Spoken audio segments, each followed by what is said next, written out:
to the great Reverend Dr. Senator Raphael Warnock from the great state of Georgia. Right.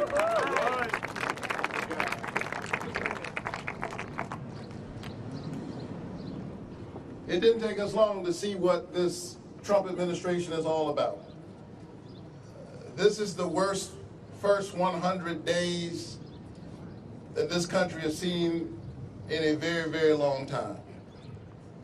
We are witnessing an all-out assault on our Constitution, an all-out assault on our norms and our values, an assault on the pocketbooks of ordinary people, but in a real sense, an assault on the spirit of the American people. They are trying to convince us that our neighbors are our enemies. We should know better than that by now, and we do.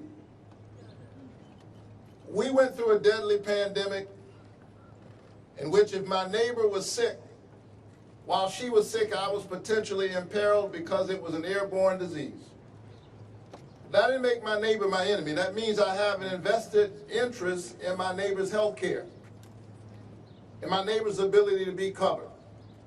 And so while there are politicians who want us to be wary of our neighbors, we ought to be wary of politicians who want us to be afraid of each other.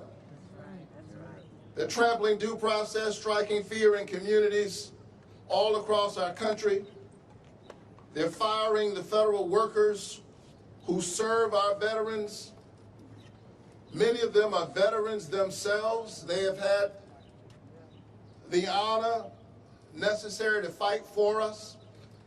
And then they come back and they got to fight with us to get ordinary respect for the work that they've already done and the work that they're trying to do. They're trying to shut down Social Security offices in Georgia and all across the country, drinking water safety offices.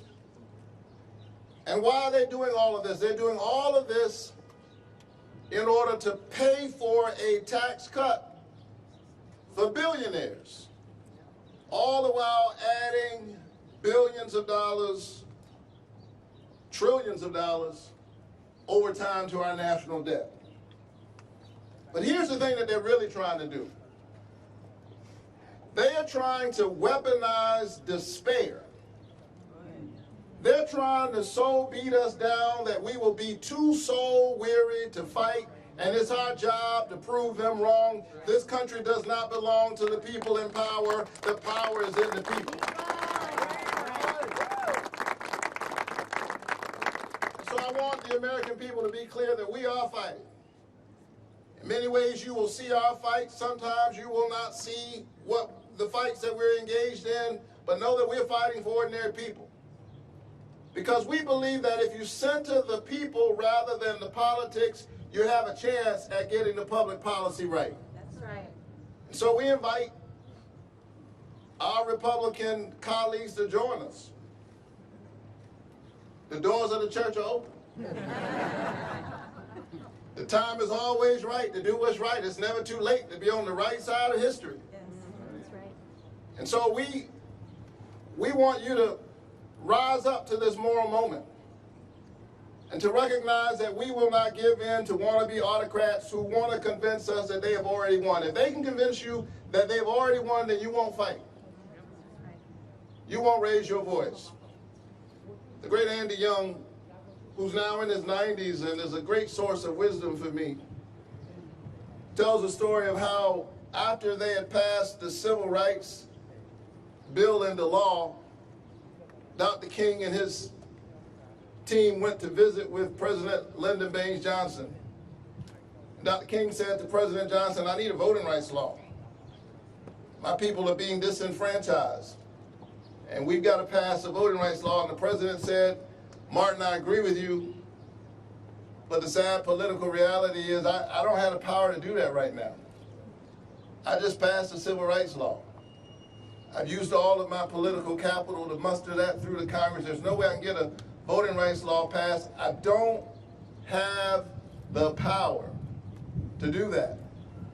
And they left the meeting and the team was feeling all dejected, and somebody said to Dr. King, what are we going to do now? He said, well, the president says he doesn't have any power. I guess we're going to have to go and get the president some power.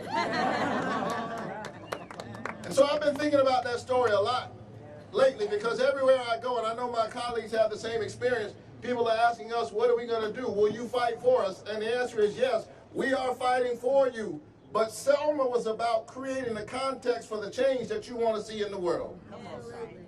And so know that as we fight on the inside, we need you to fight on the outside.